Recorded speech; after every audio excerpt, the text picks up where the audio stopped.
সাধু দর্শন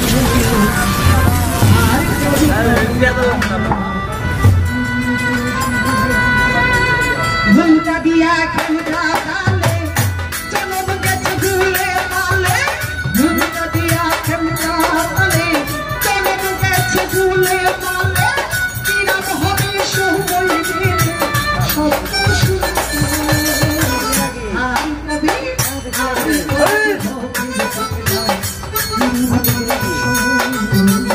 আর কবি হবে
মুসলমান হয় তার মনটা তার জানটা তার সম্মানটা একটা জায়গায় নিরাপত্তা থাকে, সেটা হলো যার যার মুর্শিদের কাছে। আর এই পৃথিবীতে কারোর কাছে মনের নিরাপত্তা নেই, নিরাপত্তাহীন দেওয়ার নেওয়া। স্বার্থ থাকলে দিব, স্বার্থ থাকলে একটুখানি দিব, একটুখানি ভিতরে দিব, ব্যাগখানি বার করে নিয়ে আইব। মন এমন একটা জিনিস, কালোলা বর্ষি দেখছো? কালোলা বর্ষি এটা সোজাভাবে যায়, কিন্তু পেট দিয়ে যে কান আছে, কান দিয়ে তোমার পরিজার মুখটা ছিঁড়াতে আসে। মন কাউকে দিয়ে তেরাই করে দেখছি ভাই। যেই মানুষটা দেখতে ভালো তাহার কিন্তু, যেই মানুষটা দেখতে কালা তার কিন্তু অন্তর ভালা, সোনার দেহ পূজা করছে চাই। মানুষ তিনার যন্ত্র কোথায়? মানুষ তিনার যন্ত্র নাই, এর লেগে মানুষের কাছে মন দিয়া আর বিশ্বাস করি না। যা দিছি